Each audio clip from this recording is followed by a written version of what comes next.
ಸದ್ಗುರು ಬಸವೇಶ್ವರಾಯ ನಮಃ.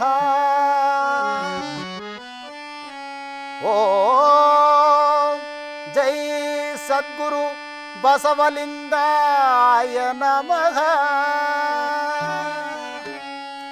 ಓಂ ಜೈ ಸದ್ಗುರು ಬಸವೇಶ್ವರಾಯ ನಮಃ. ವಂದನೆ ವಂದನೆ ಸರು ಬಸವಣ್ಣನಿಗೆ ವಂದನೆ.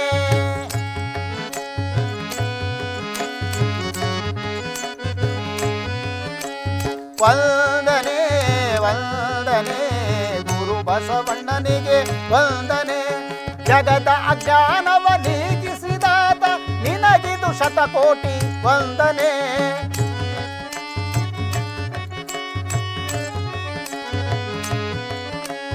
ಜಗದ ಅಜ್ಞಾನವ ನೀಗಿಸಿದಾತ ನಿನಗಿದು ಶತಕೋಟಿ ವಂದನೆ. ವಂದನೆ ವಂದನೆ ಗುರು ಬಸವಣ್ಣನಿಗೆ ವಂದನೆ.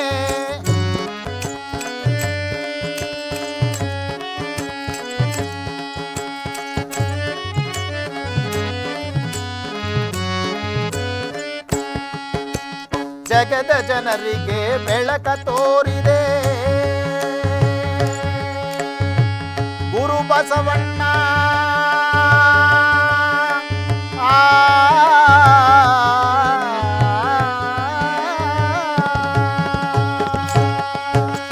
ಜಗದ ಜನರಿಗೆ ಬೆಳಕ ತೋರಿದೆ, ವಚನ ಸಾಹಿತ್ಯವ ಜಗಕ್ಕೆ ನೀಡಿದೆ.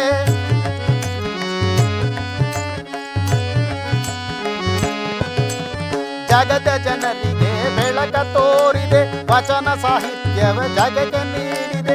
ಮನುಕುಲ ಅರಿಯುವ ಶಕ್ತಿ ನೀಡಿದೆ, ಮನುಕುಲ ಅರಿಯುವ ಶಕ್ತಿ ನೀಡಿದೆ. ಜ್ಞಾನದ ಬೆಳಕು ಜಗಕ್ಕೆ ತೋರಿದೆ, ಜ್ಞಾನದ ಬೆಳಕು ಜಗಕ್ಕೆ ತೋರಿದೆ. ವಂದನೆ ವಂದನೆ ಗುರು ಬಸವಣ್ಣನಿಗೆ ವಂದನೆ. ಗುರು ಬಸವಣ್ಣನಿಗೆ ವಂದನೆ. ಗುರು ಬಸವಣ್ಣನಿಗೆ ವಂದನೆ.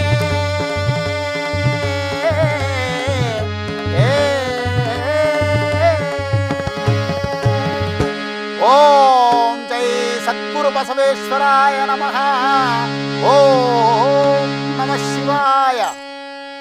ಕೀರ್ತನಾರಂಭ ಕಾಲದಲ್ಲಿ 12ನೇ ಶತಮಾನದಲ್ಲಿ ಶರಣರು ಮಾನವನ ಘನತೆಯನ್ನು ಎತ್ತಿ ಹಿಡಿದರು. ಅಂದರೆ ಮನುಷ್ಯನು ತಾನು ಹುಟ್ಟಿದ ಮೇಲೆ ಮೇಲು ಕೀಳೆಂಬ ಹಿರಿಮೆಯಿಲ್ಲದೆ ಸರ್ವರು ಒಂದೇ, ಸರ್ವರು ಸ್ವಾತಂತ್ರ್ಯರು ಎಂಬುದಾಗಿ ತಿಳಿಸಿದರು.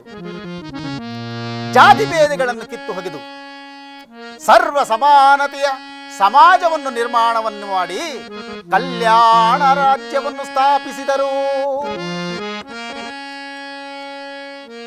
ದೇಹವನ್ನೇ ದೇಗುಲವನ್ನಾಗಿ ಮಾಡಿ ಘಟಗಳನ್ನೇ ಮಠಗಳನ್ನಾಗಿ ಮಾಡಿ ಅರಿವನ್ನೇ ಗುರುವನ್ನಾಗಿ ಮಾಡಿ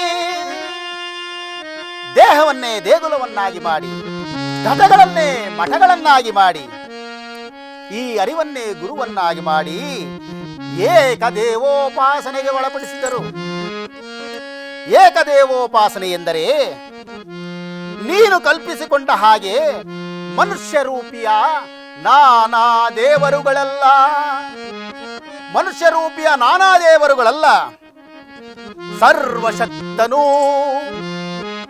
ಸರ್ವವ್ಯಾಪಿಯೂ ಸರ್ವಶ್ರೇಷ್ಠನೂ ಆದ ಜಗದ ಅಂತರ್ಯಾಮಿ ಒಬ್ಬನೇ ಎಂಬುದಾಗಿ ಎಲ್ಲರಲ್ಲಿಯೂ ಸ್ಥಿರವಾಗಿ ನಿಲ್ಲುವಂತೆ ಮಾಡಿದರು. ಅಂಗೈ ಮೇಲೆ ಇಷ್ಟಲಿಂಗವನ್ನಿರಿಸಿ, ಅಂಗೈ ಮೇಲೆ ಇಷ್ಟಲಿಂಗವನ್ನಿರಿಸಿ ಈ ಜೀವಾತ್ಮನು ಪರಮಾತ್ಮನು ಕೂಡುವ ಸ್ಥಳವನ್ನಾಗಿ ಮಾಡಿದರು. ಅಂತಹ ಮಹಾಜ್ಞಾನಿ ಎನಿಸಿದ ಸದ್ಗುರು ಕ್ರಾಂತಿಯೋಗಿ ಬಸವಣ್ಣನವರ ಜೀವನ ಚರಿತ್ರೆಯ ಕಥಾ ಸಾರಾಂಶವನ್ನು ಮುಂದುವರಿಸೋಣ. ಸರ್ವಜ್ಞಾನರಲ್ಲಿ ಹಿರಿಯವರೆನಿಸಿಗ ಗುರು ಬಸವಣ್ಣನ ಚರಿತೆಯ ಪಾಡೆ.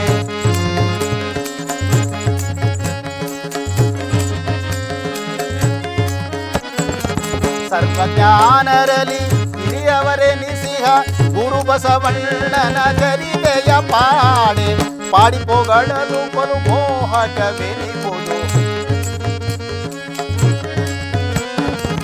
ಪಾಡಿ ಪೊಗಳಲು ಬಲು ಮೋಹಕವೆನಿಬುದು.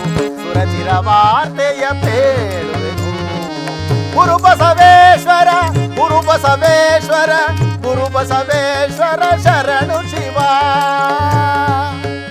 ಓಂ ಜೈ ಸದ್ಗುರು ಬಸವೇಶ್ವರಾಯ ನಮಃ. ಓಂ ನಮಃ ಶಿವಾಯ. ಈ ಪ್ರಪಂಚದಲ್ಲಿ ಪರಮಾತ್ಮನು ನಿರ್ವಿಕಾರಿಯಾಗಿದ್ದಾನೆ. ಆತನಿಗೆ ಯಾವುದೇ ರೂಪವಿಲ್ಲ. ಅವನಿಂದ ಜಗತ್ ಸೃಷ್ಟಿಯಲ್ಲಿ ಓ ಎಂಬ ನಾದೋತ್ಪತ್ತಿಯಾಯಿತು. ಪಂಚಭೂತಗಳು ಸೃಷ್ಟಿಯಾಯಿತು. ಅಂದರೆ ಆಕಾಶ, ಭೂಮಿ, ವಾಯು, ಜಲ, ಅಗ್ನಿ ಇವುಗಳು ಪಂಚಭೂತಗಳು ಎನಿಸಿಕೊಂಡವು. ಪ್ರಪಂಚದಲ್ಲಿ ಇರುವ 84 ಲಕ್ಷ ಜೀವರಾಶಿಗಳಲ್ಲಿ ಮಾನವ ಜನ್ಮವೇ ಶ್ರೇಷ್ಠವಾದ ಜನ್ಮ.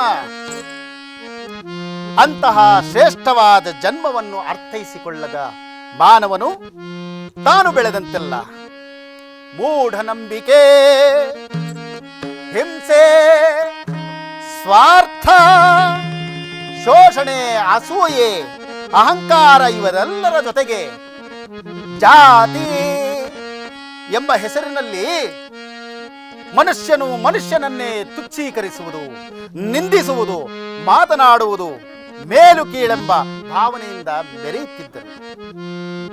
ಇಂತಹ ವಿಚಾರವನ್ನು ಕೊನೆಗಾಣಿಸಲು ಆ ಪರಮಾತ್ಮನ ದಯೆಯಿಂದ 12ನೇ ಶತಮಾನದಲ್ಲಿ ಶ್ರೀ ಜಗದ್ಗುರು ಬಸವಣ್ಣನವರು ಜನಿಸಿದರು. ಈ ಭೂಮಿಗೆ 12ನೇ ಶತಮಾನದಲ್ಲಿ ಬಸವಣ್ಣನವರು ಜನಿಸಿದ್ದಾರೆ. ಈ ಲೋಕಕ್ಕೆ ಜ್ಞಾನದ ಬೆಳಕನ್ನು ಕೊಟ್ಟ ಕಾಲವದು. ಅಂತಹ ಮಹಾನುಭಾವರ ಸತ್ಯ ಕಥೆಯನ್ನು ಪಾಡೋಣ, ಭಕ್ತಿಯಿಂದ ಆಲಿಸೋಣ, ಸನ್ಮಾರ್ಗದೆಡೆಗೆ ನಮ್ಮ ಜ್ಞಾನವನ್ನು ಇರಿಸೋಣ ಎಂಬುತ್ತಾ ಸ್ಮರಿಸುತ್ತಾ ಮೊದಲಿಗೆ ಅವರ ಪೂರ್ವಿಕರ ವಿಚಾರವನ್ನು ತೆಗೆದುಕೊಂಡಾಗ ಸಾಧಕರು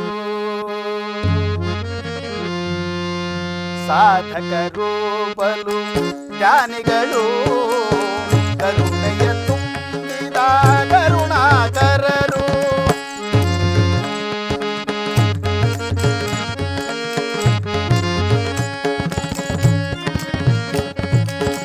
ಸಾಧಕರು ಬಲು ಜ್ಞಾನಿಗಳು, ಕರುಣೆಯ ತುಂಬಿದ ಕರುಣಾಕರರು.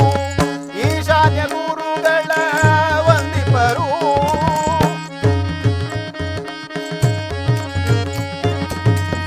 ಈಶಾನ್ಯ ಗುರುಗಳ ವಂದಿಪರು. ಸಂಗಮೇಶ್ವರನ ಪೂಜಿಸಿದವರು,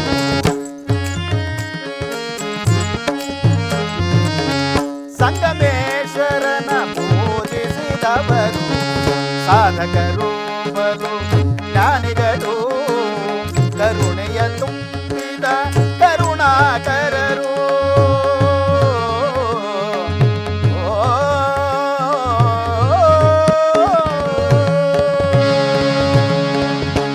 ಓಂ ಜೈ ಸದ್ಗುರು ಬಸವೇಶ್ವರಾಯ ನಮಃ.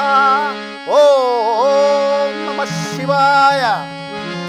ಕಥಾಶ್ರವಣಕ್ಕೆ ಬಂದಾಗ ಕೂಡದ ಸಂಗಮ ಸಂಗಮೇಶ್ವರ ದೇವಾಲಯದಲ್ಲಿ ಸಂಗಮೇಶ್ವರ ಗುರುಗಳು ದಿವ್ಯ ಜ್ಞಾನ ಸಂಪನ್ನರು, ತೇಜೋಮಯ ಮೂರ್ತಿಗಳು. ಅಂದಿನ ಕಾಲದಲ್ಲಿಯೇ ಮಕ್ಕಳ ವಿದ್ಯಾಭ್ಯಾಸಕ್ಕೆಂದು ಶಾಲೆಯನ್ನು ಮುಖ್ಯವಾಗಿ ಮೂಢನಂಬಿಕೆಗಳು, ಮೂಢನಂಬಿಕೆಗಳನ್ನು ತೊಲಗಿಸಲು ಪಣತೊಟ್ಟವರು. ಮೂಢನಂಬಿಕೆಯನ್ನು ನಿವಾರಿಸಲು ಹಲವಾರು ಸ್ಥಳಕ್ಕೆ ಭೇಟಿ ನೀಡಿದ ಸಂಗಮೇಶ್ವರ ಗುರುಗಳು ಒಂದು ದಿನ ಬಳ್ಳಿಗಾವೆ ಎಂಬಂತಹ ಸ್ಥಳ, ಅಲ್ಲಿಂದ ಬರುವಾಗ ಒಂದು ಹಳ್ಳಿ ಸಮೀಪಿಸುತ್ತದೆ. ಆ ಹಳ್ಳಿಯ ಸಮೀಪದಲ್ಲಿ ಚಿಕ್ಕದೊಂದು ದೇವಾಲಯ, ಅದಕ್ಕೆ ಹೊಂದಿಕೊಂಡಂತೆ ಆ ಒಂದು ಗುಡ್ಡದ ಮೇಲೆ ಹತ್ತಲು ಮೆಟ್ಟಿಲುಗಳಿದ್ದವು. ದೇವಾಲಯವಿದ್ದಂತೆ ಭಾಸವಾಗುತ್ತಿತ್ತು. ಅಲ್ಲೊಬ್ಬ ಕಾಪಾಲಿಕ ಕಾಳಿಮರಸ ಇರುವುದೂ ತಿಳಿದಿತ್ತು ಗುರುಗಳಿಗೆ. ಅವರನ್ನು ಸಂದರ್ಶನ ಮಾಡಿಕೊಂಡು ಅವರಲ್ಲಿರುವ ಮೂಢನಂಬಿಕೆಯನ್ನು ಹೋಗಲಾಡಿಸಲು ಗುರುಗಳು ಅಲ್ಲಿಯೇ ಕುಳಿತು ಧ್ಯಾನಾಸಕ್ತರಾದರು. ಓಂ ನಮಃ ಶಿವಾಯ, ಓಂ ನಮಃ ಶಿವಾಯ, ಓಂ ನಮಃ ಶಿವಾಯ ಎಂಬುದಾಗಿ ಗುರುಗಳು ಧ್ಯಾನಾಸಕ್ತರಾದ ಸ್ವಲ್ಪ ಸಮಯದ ನಂತರ ಅಲ್ಲಿಗೆ ಕಾಳಿಮರಸನೆಂಬ ಕಾಪಾಲಿಕನು ಕೈಯಲ್ಲಿ ತ್ರಿಶೂಲಗಳನ್ನು ಹಿಡಿದುಕೊಂಡು, ಕೆಂಪು ಕಣ್ಣುಗಳು, ಹಣೆಯಲ್ಲಿ ವಿಭೂತಿ, ಜಟಾವಲ್ಕಲಧಾರಿಯಾಗಿ ಉದ್ದನೆಯಾಗಿ ನೀಳವಾಗಿ ಬಿಟ್ಟ ಜಡೆ, ಕೆಂಪು ವಸ್ತ್ರವನ್ನು ಧರಿಸಿ ತನ್ನ ನಿವಾಸ ಸ್ಥಾನಕ್ಕೆ ಹೊರಡಲು ಗುರುಗಳು ಕುಳಿತಿದ್ದ ಪಕ್ಕದ ಗುಡ್ಡವನ್ನು ಪ್ರವೇಶಿಸಲು ಧಡ ಧಡ ಧಡನೆ ಧಾವಿಸುತ್ತಿದ್ದಾರೆ. ಧ್ಯಾನಾಸಕ್ತರಾಗಿ ಕುಳಿತಿದ್ದ ಗುರುಗಳನ್ನು ಕಂಡ ಕಾಳಿಮರಸನು ಹರ ಹರ ಮಹಾದೇವ ಶಂಭೋ ಶಂಕರ, ಜೈ ಭದ್ರಕಾಳಿ ಮಹಾಕಾಳಿ ಮಹಾಮಾತೆ ಎಂದು ಕೂಗುತ್ತಿದ್ದಂತೆಯೇ ಧ್ಯಾನಾಸಕ್ತರಾದ ಗುರುಗಳು ಮೆಲ್ಲನೆ ಕಣ್ಣುಗಳನ್ನು ತೆರೆದು ಕಾಳಿಮರಸನನ್ನು ನೋಡುತ್ತಾರೆ. ಕಾಳಿಮರಸನು ಗುರುಗಳನ್ನು ನೋಡಿ, ಯಾರು ನೀವು ಎಂದು ಕೇಳಿದಾಗ ಯಾವುದೇ ಉತ್ತರವನ್ನು ಕೊಡದೆ ಗುರುಗಳು ಆತನನ್ನು ಕಂಡು, ಅಯ್ಯ ಬಾ ಇಲ್ಲಿ ಕುಳಿತುಕೋ ಎಂದು ಹೇಳಿದರು. ಇದು ನನ್ನ ಸ್ಥಳ, ಇಲ್ಲಿ ನನಗೆ ಉಪಚಾರ ಬೇಕಾಗಿಲ್ಲ, ಬದಲು ನೀವು ಯಾರು? ಯಾವುದು ನಿನ್ನ ಸ್ಥಳ ಎಂದು ಗುರುಗಳು ಕೇಳುತ್ತಿದ್ದಾರೆ. ಕಾಳಿಮರಸನು ಆ ಗುಡ್ಡವನ್ನು ತೋರಿಸಿ, ಅಗೋ ಅಲ್ಲಿ ಮೇಲಿದೆ ನನ್ನ ಸ್ಥಳ. ಅಯ್ಯ, ಹಾಗಿದ್ದರೆ ನಿಮ್ಮ ಹೆಸರೇನು? ನನ್ನ ಹೆಸರು ಮಹಾಕಾಳಿ ಮಹಾಮಾತೆ ಕಾಳಿಕಾದೇವಿಯನ್ನು ಪೂಜಿಸುವ ಕಾಳಿಮರಸನು. ಓಹೋ, ನೀವು ಕಾಳಿಮರಸರೇ? ಗುರುಗಳನ್ನು ಆತನೇ ನೋಡುತ್ತಾ, ಈತನ ಕ್ಷುದ್ರ ಸಿದ್ಧಿಗಾಗಿ ಮೂಢನಂಬಿಕೆಗಳನ್ನು ನಂಬಿದ್ದಾನೆ. ಹೇಗಾದರೂ ಮಾಡಿ ಈತನಲ್ಲಿರುವ ಮೂಢನಂಬಿಕೆಗಳನ್ನು ಅಳಿಸಲೇಬೇಕು ಎಂದು ಆಲೋಚಿಸುತ್ತಾ, ಕಾಳಿಮರಸರೇ, ನಿಮ್ಮ ಹೆಸರನ್ನು ಕೇಳ್ಪಟ್ಟಿದ್ದೇನೆ, ಹಿಂದೆ ನಿಮ್ಮ ದರ್ಶನವೂ ಆಯಿತು. ಹಾಗಾದರೆ ನಾನೂ ಸಹ ದೇವಿ ದರ್ಶನಕ್ಕೆ ಅಲ್ಲಿಗೆ ಬರಬಹುದೇ ಎಂದು ಕೇಳಿದಾಗ ಕಾಳಿಮರಸನು ಚಕಿತನಾದನು. ಅವನೂ ಸಹ ಒಂದೇ ಸಮನೆ ಗುರುಗಳನ್ನು ದಿಟ್ಟಿಸಿ ನೋಡಿ, ನೀವು ನನ್ನ ಪೂಜಾ ಸ್ಥಾನಕ್ಕೆ ಬರುವಿರಾ? ಏಕೆ ನಾನು ಅಲ್ಲಿಗೆ ಬರಬಾರದೆ? ನಾನೂ ಸಹ ಕಾಳಿಕಾ ಮಾತೆಯ ದರ್ಶನವನ್ನು ಮಾಡಿದಂತಾಗುತ್ತದೆ ಎಂದ ಗುರುಗಳು, ಆಹಾ, ಬನ್ನಿ, ತಾಯಿಯ ದರ್ಶನಕ್ಕೆ ಬರಬಾರದೆನ್ನಲಾಗುತ್ತದೆಯೇ? ನಾನಿರುವ ಸ್ಥಳ ಮಹಾಮಾತೆ ಕಾಳಿಕಾದೇವಿಯ ದೃಶ್ಯವನ್ನು ಕಂಡು ನೀವು ಎಲ್ಲಿ ಹೆದರಿ ಭಯಭೀತರಾಗಿ ಹೋಗುತ್ತೀರಿ ಎಂಬುದಾಗಿ ತಿಳಿದು ಅದಕ್ಕಾಗಿ ನಾನು ಹೇಳಿದೆ. ಹಾಗಾದರೆ ಹೊರಡೋಣವೇ? ಆಗಲಿ ಎಂದು ಗುರುಗಳು ತಾನಿರುವ ಸ್ಥಳಕ್ಕೆ ಕರೆದುಕೊಂಡು ಹೋಗುತ್ತಿದ್ದಾರೆ. ಕಾಳಿಮರಸರು ಸ್ಥಳಕ್ಕೆ ಧಾವಿಸಿದೊಡನೆ ಗುರುಗಳಿಗೆ ಆ ಸ್ಥಳವನ್ನು ಕಂಡು, ಕಾಳಿಕಾ ಮಾತೆ ವಿಗ್ರಹವನ್ನೆಲ್ಲ ಕಂಡು ದಿಗ್ಭ್ರಮೆ ಉಂಟಾಯಿತು. ಒಂದು ಕಡೆಯಲ್ಲಿ ಮಹಾಕಾಳಿ, ಮತ್ತೊಂದೆಡೆ ಭಯಂಕರವಾದ ಭೈರವನ ರೂಪ, ಬಲಿ ಕೊಡುವುದಕ್ಕಾಗಿ ಬಳಸುವ ಬಲಿಪೀಠ, ಬಲಿಯಾದ ಪ್ರಾಣಿಗಳ ಅವಶೇಷಗಳು, ವಾಮ ಮಾರ್ಗದ ಎಲ್ಲ ಅವಶೇಷಗಳು ಕಂಡು ಮೂಕ ವಿಸ್ಮಿತರಾದರು.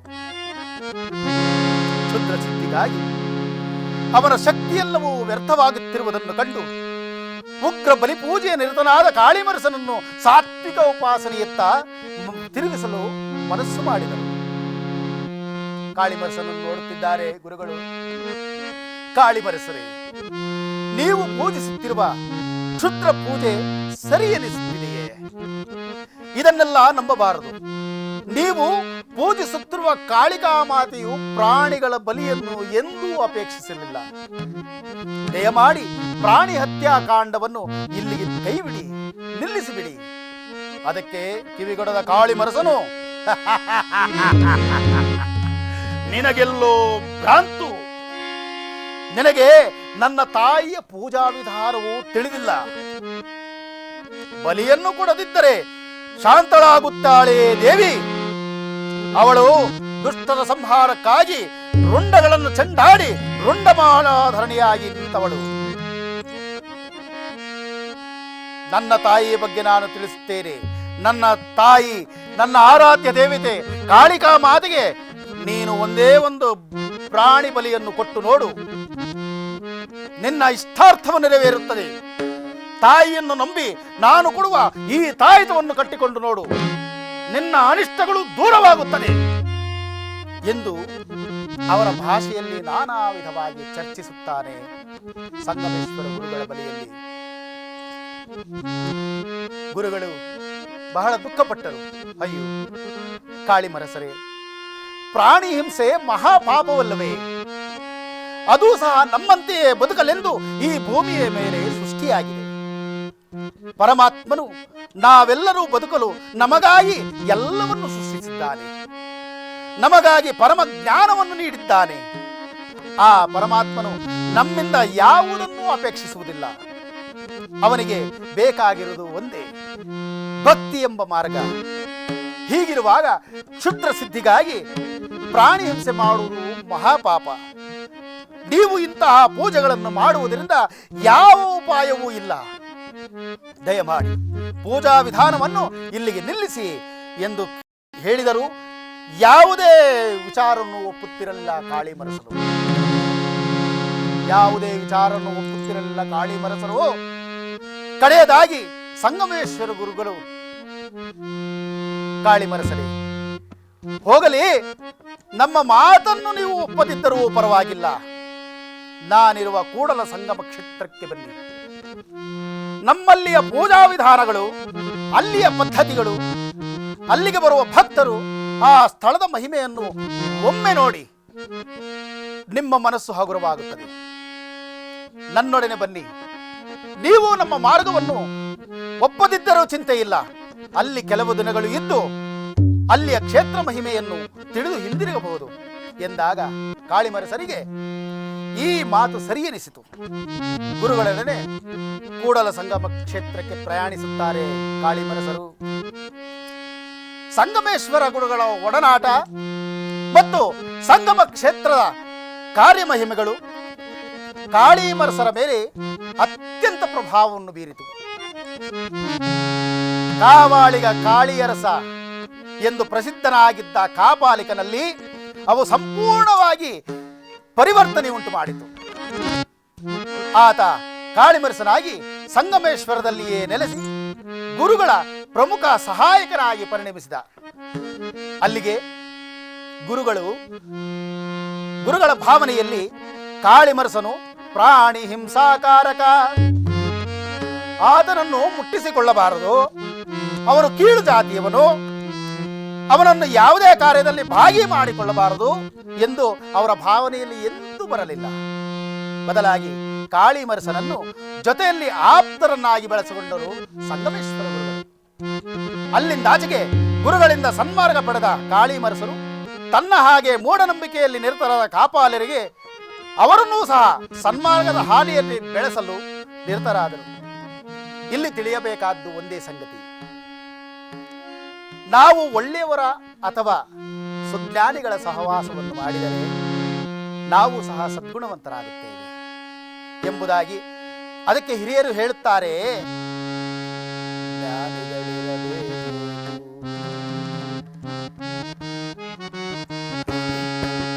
ಜ್ಞಾನಿಗಳಿರಬೇಕು ಜ್ಞಾನಿಗಳಿರಬೇಕು.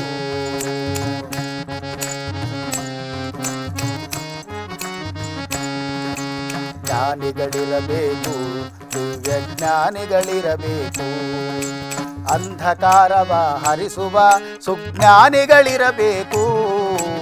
ಅಂಧಕಾರವ ಹರಿಸುವ ಸುಜ್ಞಾನಿಗಳಿರಬೇಕು. ಜ್ಞಾನಿಗಳಿರಬೇಕು, ದಿವ್ಯ ಜ್ಞಾನಿಗಳಿರಬೇಕು.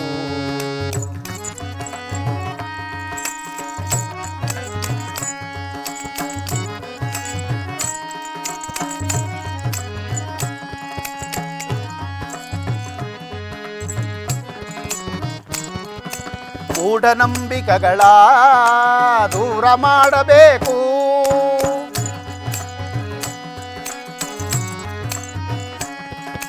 ಮೂಢನಂಬಿಕೆಗಳ ದೂರ ಮಾಡಬೇಕು. ಧರ್ಮ ಮಾರ್ಗದಲ್ಲಿ ನಡೆಯುವಂತೆ ಸಾಕಾರವಾಗಬೇಕು. ಧರ್ಮ ಮಾರ್ಗದಲ್ಲಿ ನಡೆಯುವಂತೆ ಸಾಕಾರವಾಗಬೇಕು. ಜ್ಞಾನಿಗಳಿರಬೇಕು, ಎಂತಹ ಜ್ಞಾನಿಗಳಿರಬೇಕು. ಜ್ಞಾನಿಗಳಿರಬೇಕು, ಎಂತಹ ಜ್ಞಾನಿಗಳಿರಬೇಕು. ಓಂ ಗುರುನಾಥ ಶರಣೆಂದೆ, ಸದ್ಗುರುನಾಥ ಶರಣೆಂದೆ. ಓಂ ಗುರುನಾಥ ಶರಣೆಂದೆ, ಸದ್ಗುರುನಾಥ ಶರಣೆಂದೆ. ಓಂ ಗುರು ಜಯ ಗುರು ಸದ್ಗುರು ಜಯ ಗುರು. ಓಂ ಗುರು ಜಯ ಗುರು ಸದ್ಗುರು ಜಯ ಗುರು. ಓಂ ಗುರು ಜಯ ಗುರು ಸದ್ಗುರು ಜಯ ಗುರು. ಓಂ ಜೈ ಸದ್ಗುರು ಬಸವೇಶ್ವರಾಯ ನಮಃ. ಓಂ ನಮಃ ಶಿವಾಯ. ಕಥಾಭಾಗದಲ್ಲಿ ಇಂಗಳೇಶ್ವರ ಪ್ರಸಿದ್ಧವಾದ ಪಟ್ಟಣ. ಅಲ್ಲಿ ಶಿವದೇವಯ್ಯ ಎಂಬ ಸದ್ಗುಣಶೀಲವಂತರು ಸುತ್ತಮುತ್ತಲಿರುವ ಊರುಗಳಿಗೆಲ್ಲ ಬಹಳ ಗೌರವಾನ್ವಿತ ವ್ಯಕ್ತಿಯಾಗಿದ್ದರು. ಸರ್ವರಲ್ಲಿಯೂ ಸಮಚಿತ್ತ ಒಡನಾಟ ಬೆಳೆಸಿಕೊಂಡವರು. ಶ್ರೀಮಂತರೂ ಆಗಿದ್ದರು. ಹೆಂಡತಿ ಸುವರ್ಣಾಂಬೆ, ಅವರ ಮಗ ಬಲದೇವ ಪೆರ್ಮಾಡಿ ರಾಜರ ಬಳಿ ಭಂಡಾರಿಯಾಗಿ ಕೆಲಸ ನಿರ್ವಹಿಸುತ್ತಿದ್ದವರು. ಇವರ ತಂಗಿಯೇ ಮಾದಲಾಂಬೆ. ಇಂಗಳೇಶ್ವರದಿಂದ 2 ಅರಿದಾರಿಯಷ್ಟು ದೂರದಲ್ಲಿ ಬಾಗೇವಾಡಿ ಎಂಬ ಗ್ರಾಮ. ಅಲ್ಲಿ ಚಂದ್ರಬ್ಬೆ ಎಂಬ ತಾಯಿ ಮಹಾತಾಯಿ ಇದ್ದಳು. ಆಕೆಗೆ ಮಗನಾದ ಮಾದರಸನೆಂಬ ವರದಿದ್ದನು. ಗಂಡನಿಲ್ಲದಿದ್ದರೂ ಮಾದರಸನ ವಿದ್ಯಾಭ್ಯಾಸಕ್ಕೆ ಯಾವುದೇ ಕೊರತೆ ಇರಲಿಲ್ಲ. ಚೆನ್ನಾಗಿ ಓದಿಸಿ ಬೆಳೆಸಿದ್ದಳು. ಮಾದರಸನಾದರೂ ಸದ್ಗುಣ ಸಂಪನ್ನನೋ. ಚಂದ್ರಬ್ಬೆಯ ಮಗ ಸದ್ಗುಣ ಸಂಪನ್ನನು. ಚಂದ್ರಬ್ಬೆ ಆದರೂ ಮಾದರಸನಿಗೆ ಮದುವೆ ಮಾಡಲು ಹೆಣ್ಣನ್ನು ಹುಡುಕುತ್ತಿದ್ದಳು. ಇತ್ತ ಶಿವದೇವಯ್ಯನವರು ಸಹ ಮಗಳಿಗಾಗಿ ವರಾನ್ವೇಷಣೆಯನ್ನು ಮಾಡುತ್ತಿದ್ದರು. ಇಂತಹ ಸಂದರ್ಭದಲ್ಲಿ ಶಿವದೇವಯ್ಯನವರಿಗೆ ಬಾಗೇವಾಡಿ ಚಂದ್ರಬ್ಬೆಯ ಮಗ ಮಾದರಸನು, ಅವರ ಸದ್ಗುಣ ನಿಷ್ಠೆ, ಪಾಂಡಿತ್ಯ ಪ್ರತಿಭೆಗಳು ಶಿವದೇವಯ್ಯನವರ ಮನಸ್ಸನ್ನು ಸೂರೆಗೊಂಡಿತು. ತನಗೆ ಸರಿಯಾದ ಅಳಿಯನೆಂದು ನಿರ್ಧರಿಸಿದರು. ಮಾದರಸನಾದರೂ ವೇದಗಳನ್ನು ಅರಿತವನು, ಸದ್ಗುಣ ಸಂಪನ್ನನು, ತನ್ನಂತೆ ಮೇಲು ಕೀಳೆಂಬ ಭಾವನೆ ಇಲ್ಲದೆ ಜನರ ಸಂಪರ್ಕವನ್ನು ಹೊಂದಿದವನು ಮಾದರಸ. ಜೊತೆಗೆ ತನ್ನ ಮಗಳಾದ ಮಾದಲಾಂಬಿಕೆಯನ್ನು ಮಾದರಸನಿಗೆ ಕೊಟ್ಟು ಮದುವೆ ಮಾಡಿದೆಯಾದರೆ ಹತ್ತಿರದಲ್ಲೇ ಮಗಳು ಇರುತ್ತಾಳೆ. ತಮ್ಮ ಮಗಳನ್ನು ನೋಡಬೇಕಾದರೆ ಅರ್ಧ ತಾಸು ವೇಳೆ ಇಂಗಳೇಶ್ವರದಿಂದ ಬಾಗೇವಾಡಿಗೆ ಹೋಗಿ ಬರಬಹುದು ಎಂದು ಆಲೋಚಿಸಿ ಮನೆಯಲ್ಲಿ ತನ್ನ ಹೆಂಡತಿಯಾದ ಸುವರ್ಣಾಂಬೆಯನ್ನು ಕೇಳುತ್ತಿದ್ದಾರೆ. ಅಮ್ಮ, ಮಾದರಸ ಎಂಬ ವರನಿದ್ದಾನೆ, ಬಹಳ ಚೆನ್ನಾಗಿದ್ದಾನೆ. ನಮ್ಮ ಮಗಳನ್ನು ಆತನಿಗೆ ಕೊಟ್ಟು ಮದುವೆ ಮಾಡಿದರೆ ಬಹಳ ಚೆನ್ನಾಗಿರುತ್ತದೆ ಅಂತ ಹೇಳುತ್ತಿದ್ದಾರೆ. ಸುವರ್ಣಾಂಬೆ ಆದರೂ ಒಪ್ಪುತ್ತಿಲ್ಲ, ವರನನ್ನು ಒಪ್ಪುತ್ತಿಲ್ಲ. ಏಕೆ ಒಪ್ಪುತ್ತಿಲ್ಲ? ಮಾದರಸನಲ್ಲಿ ಯಾವುದೇ ಆಸ್ತಿ ಇಲ್ಲ. ಮಾದರಸನಲ್ಲಿ ಯಾವುದೇ ಆಸ್ತಿ ಇಲ್ಲ. ಅಂತಹ ವರನಿಗೆ ಕೊಟ್ಟು ನನ್ನ ಮಗಳನ್ನು ಮದುವೆ ಮಾಡಿದರೆ ಸರಿ ಎನಿಸುತ್ತಿದೆಯೇ, ನೀವೇ ಆಲೋಚಿಸಿ ಅಂತ ಹೇಳಿದಾಗ, ಅಮ್ಮ, ಶಿವದೇವಯ್ಯನವರು ಹೇಳುತ್ತಿದ್ದಾರೆ ಹೆಂಡತಿಗೆ, ಅಮ್ಮ, ಸದ್ಗುಣವಂತನು ಮಾದರಸನು, ತುಂಬಾ ಸದ್ಗುಣವಂತನು, ವಿದ್ಯಾಪ್ರಾವೀಣ್ಯದವನು, ಅಂಥವನಿಗೆ ಕೊಟ್ಟು ಆ ಪಕ್ಕದಲ್ಲೇ ಇರುತ್ತಾನೆ ಆತ. 2 ಹರಿದಾರಗಳಷ್ಟು ದೂರದಲ್ಲಿ ಇರುತ್ತಾನೆ. ಆತನಿಗೆ ಮದುವೆ ಮಾಡಿದರೆ ನಾವು ನಮಗಿಷ್ಟ ಬೇಕಾದಾಗ ಹೋಗಿ ಮಗಳನ್ನು ನೋಡಿಕೊಂಡು ಬರಬಹುದು ಎಂದು ಹೇಳಿದಾಗ, ಸರಿ ಏನೋ ನಿಮ್ಮ ಪಾಡಿಗೆ ನೀವು ಮಾಡಿಕೊಳ್ಳಿ, ನಿಮ್ಮ ಇಷ್ಟ ಎಂದು ಹೇಳಿದಾಗ, ತದನಂತರ ಶಿವದೇವಯ್ಯನವರು ತನ್ನ ಮಗಳನ್ನು ಮಾದರಸನಿಗೆ ಕೊಟ್ಟು ಮದುವೆ ಮಾಡುತ್ತೇವೆ ಎಂದು ಶಾಸ್ತ್ರಿಗಳ ಮೂಲಕ ತಾಯಿ ಚಂದ್ರಬ್ಬೆಗೆ ವಿಚಾರ ಹೇಳಿ ಕಳಿಸುತ್ತಾರೆ. ಈ ವಿಚಾರವನ್ನು ತಿಳಿಯುತ್ತಿದ್ದಂತೆ ಚಂದ್ರಬ್ಬೆಗೆ ಮಹದಾನಂದವಾಯಿತು. ನಮ್ಮಂತಹ ಬಡವರ ಮನೆಗೆ ಶಿವದೇವಯ್ಯನವರು ತನ್ನ ಮಗಳನ್ನು ಕೊಟ್ಟು ಮದುವೆ ಮಾಡುತ್ತಿದ್ದಾರಲ್ಲ ಎಂದು ಬೆಕ್ಕಸವೆರಗಾದರು. ಅತಿ ಶೀಘ್ರದಲ್ಲಿ ಮಾದರಸ ಮತ್ತು ಮಾದಲಾಂಬೆಯ ವಿವಾಹ ಮಹೋತ್ಸವ ಅದ್ಧೂರಿಯಾಗಿ ನಡೆಯಿತು. ಬಹಳ ಚೆನ್ನಾಗಿ ನಡೆಯಿತು ಮಾದರಸ ಮತ್ತು ಮಾದಲಾಂಬೆಯ ವಿವಾಹವು. ಮಾದಲಾಂಬೆಯನ್ನು ಮಾದರಸನು ಕೈ ಹಿಡಿದು ಮನೆ ತುಂಬಿಸಿಕೊಂಡಾಗ ಚಂದ್ರಬ್ಬೆಗೆ ಆನಂದ, ಮಹದಾನಂದ, ಅವರ್ಣನೀಯ ಆಕೆಯ ಆನಂದಕ್ಕೆ. ಮಾದರಸನ ಸ್ಥಿತಿಗತಿಗಳು ದಿನದಿಂದ ದಿನಕ್ಕೆ ಉತ್ತಮವಾಗುತ್ತಾ ಹೋದವು. ಮಾವನವರಾದ ಶಿವದೇವಯ್ಯನವರ ಬೆಂಬಲವೂ ದೊರೆಯಿತು. ಅಗ್ರಹಾರದ ಅಧಿಪತಿಯಾಗಿ ಆಗುವಷ್ಟರ ಮಟ್ಟಿಗೆ ಮಾದರಸನು ಬೆಳೆದು ನಿಂತ. ವರ್ಷವಾಗುವುದರೊಳಗೆ ಒಂದು ಗಂಡು ಮಗುವಿಗೆ ಜನ್ಮವಿತ್ತಳು ಮಾದಲಾಂಬೆ. ಆ ಮಗುವಿಗೆ ದೇವರಾಜನೆಂದು ನಾಮಕರಣ ಮಾಡಿದರು ಮಾದರಸ ದಂಪತಿಗಳು. ದೇವರಾಜ ದಂಪತಿಗಳೇ ಮುದ್ದಿನ ಮಗನಾಗಿ ಅಜ್ಜಿಯ ಚಂದ್ರಬ್ಬೆಯ ಅಕ್ಕರೆಯ ಆರೈಕೆಯಲ್ಲಿ 2 ವರ್ಷ ಕಳೆಯುತ್ತಿದ್ದಂತೆಯೇ ಮತ್ತೆ ಮಾದರಸ ದಂಪತಿಗಳೇ ಹೆಣ್ಣು ಮಗು ಹೆಣ್ಣು ಮಗುವು ಕೂಡ ಜನನವಾಯಿತು. ಆ ಮಗುವಿಗೆ ನಾಗಮ್ಮ ಎಂದು ಹೆಸರಿಟ್ಟರು. ಅವರ ಆನಂದಕ್ಕೆ ಪಾರವೇ ಇಲ್ಲದಂತಾಯಿತು. ದಿನ ಕಳೆದಂತೆ ನಾಗಮ್ಮ ಹುಟ್ಟಿದ 7-8 ವರ್ಷಗಳ ನಂತರ ಮಾದಲಾಂಬೆಯು ಮತ್ತೆ ಗರ್ಭಿಣಿಯಾದಳು. ಬಹಳ ವರ್ಷಗಳ ನಂತರ ಗರ್ಭಿಣಿಯಾದ ಮಾದಲಾಂಬೆಯನ್ನು ಚಂದ್ರಬ್ಬೆಯು ಅತೀ ಅಕ್ಕರೆಯಿಂದ ನೋಡಿಕೊಳ್ಳುತ್ತಿದ್ದಳು. ಇತ್ತ ಶಿವದೇವಯ್ಯ ದಂಪತಿಗಳು ಮಗಳಾದ ಮಾದಲಾಂಬೆಯನ್ನು ಹೆರಿಗೆಗಾಗಿ ತನ್ನ ಮನೆಗೆ ಕರೆದುಕೊಂಡು ಹೋಗಲು ಇಂಗಳೇಶ್ವರಕ್ಕೆ ಬರುತ್ತಾರೆ. ಚಂದ್ರಬ್ಬೆಯನ್ನು ಕಂಡು ಅಕ್ಕರೆಯಿಂದ ಕೇಳುತ್ತಿದ್ದಾರೆ, ಅಮ್ಮ, ನನ್ನ ಮಗಳನ್ನು ಹೆರಿಗೆಗಾಗಿ ಕರೆದುಕೊಂಡು ಹೋಗುತ್ತಿದ್ದೇನೆ, ದಯಮಾಡಿ ಇಲ್ಲ ಎನ್ನದೆ ಕಳಿಸಿಕೊಡಿ ತಾಯಿ ಎಂದು ಕೇಳಿದಾಗ ಚಂದ್ರಬ್ಬೆ ಆದರೂ, ಅಣ್ಣ, ಈ ಮಗುವಾದರೂ ನಮ್ಮ ಮನೆಯಲ್ಲಿ ಜನ್ಮ ತಾಳಲಿ ಎಂಬುದು ನನ್ನ ಆಸೆ. ಚಂದ್ರಬ್ಬೆಯ ಮನಸ್ಸನ್ನು ಅರಿತ ಶಿವದೇವಯ್ಯನವರು, ಕಳಿಸಿಕೊಡಿ ತಾಯಿ, ನಿಮ್ಮ ಸೊಸೆ ಏನು ಬಹಳ ದೂರದಲ್ಲಿ ಇರುವುದಿಲ್ಲ, ಕುದುರೆ ಗಾಡಿಯಲ್ಲಿ ಪ್ರಯಾಣ ಮಾಡಿದರೆ ಅರ್ಧ ತಾಸು ವೇಳೆ, ನೀವು ಬಂದು ಹೋಗುವುದಕ್ಕೆ ಅನುಕೂಲವನ್ನು ಮಾಡಿಕೊಡುತ್ತೇನೆ, ಕುದುರೆ ಗಾಡಿಯನ್ನು ಕಳಿಸುತ್ತೇನೆ, ಪ್ರತಿನಿತ್ಯವೂ ನೀವು ಬಂದು ನೋಡಿಕೊಂಡು ಹೋಗಬಹುದು ಎಂದು ಹೇಳಿದಾಗ ಅದಕ್ಕೆ ಚಂದ್ರಬ್ಬೆಯು, ನನಗೆ ಸೊಸೆಯನ್ನು ಕಳಿಸಲು ಯಾವುದೇ ಬೇಸರವಿಲ್ಲ ಅಣ್ಣ. ಈ ಬಾರಿ ಗರ್ಭಿಣಿಯಾದಾಗಿನಿಂದ ಬಸವೇಶ್ವರ ದೇವಸ್ಥಾನವನ್ನು ಮನಸ್ಸಿಗೆ ತುಂಬಾ ಹಚ್ಚಿಕೊಂಡು ಬಿಟ್ಟಿದ್ದಾಳೆ. ದಿನಕ್ಕೊಮ್ಮೆ ಆದರೂ ದೇವಸ್ಥಾನಕ್ಕೆ ಹೋಗಿ ಪೂಜೆ ಮಾಡಿಸಿ ದರ್ಶನ ಮಾಡಿ ಪ್ರಸಾದ ಪಡೆಯದೆ ಮನೆಯಲ್ಲಿ ಏನೂ ನಡೆಯುವಂತಿಲ್ಲ. ಅದೇನಾದರೂ ತಪ್ಪಿದರೆ ಎಲ್ಲಿ ಮನಸ್ಸಿಗೆ ಖಿನ್ನತೆ ಉಂಟಾಗುತ್ತದೆಯೋ ಅವಳಲ್ಲಿ ಎಂದುಕೊಂಡು ನಾನು ಹೇಳಿದ್ದು. ಅದಕ್ಕೆ ಶಿವದೇವರೆಯವರು, ಅಷ್ಟೇ ತಾನೇ, ಬಸವೇಶ್ವರ ದೇವಸ್ಥಾನದಲ್ಲಿ ಪೂಜೆ ಮಾಡಿಸಿ ಪ್ರಸಾದವು ನಿತ್ಯವೂ ಮನೆಗೆ ಬರುವಂತೆ ಮಾಡುತ್ತೇನೆ ತಾಯಿ, ಯೋಚಿಸದಿರಿ, ದಯಮಾಡಿ ನನ್ನ ಮಗಳನ್ನು ಹೆರಿಗೆಗಾಗಿ ನಮ್ಮ ಮನೆಗೆ ಕಳಿಸಿಕೊಡಿ ತಾಯಿ ಎಂದು ಕೇಳಿ ಮನವೊಲಿಸಿ ತನ್ನ ಮಗಳನ್ನು ಇಂಗಳೇಶ್ವರಕ್ಕೆ ಕರೆದುಕೊಂಡು ಹೋಗುತ್ತಾನೆ. ಮಂಗಳವಾಗಲಿ ಸರ್ವರಿಗೆ ಶುಭ, ಮಂಗಳವಾಗಲಿ ಭಕುತರಿಗೆ, ಮಂಗಳವಾಗಲಿ ಸರ್ವರಿಗೆ ಶುಭ, ಮಂಗಳವಾಗಲಿ ಭಕುತರಿಗೆ. ಶರಣರ ಚರಿತೆಯ ಕೇಳುವ ಜನರಿಗೆ, ಶರಣರ ಚರಿತೆಯ ಕೇಳುವ ಜನರಿಗೆ ಗುರು ಬಸವಣ್ಣನ ಅನುಗ್ರಹ ಲಭಿಸಲಿ. ಗುರು ಬಸವಣ್ಣನ ಅನುಗ್ರಹ ಲಭಿಸಲಿ, ಮಂಗಳವಾಗಲಿ ಸರ್ವರಿಗೆ ಶುಭ, ಮಂಗಳವಾಗಲಿ ಭಕುತರಿಗೆ.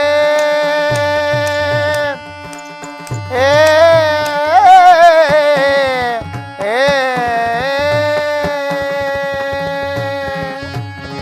ಓಂ ಜೈ ಗುರು ಬಸವಲಿಂಗಾಯ ನಮಃ.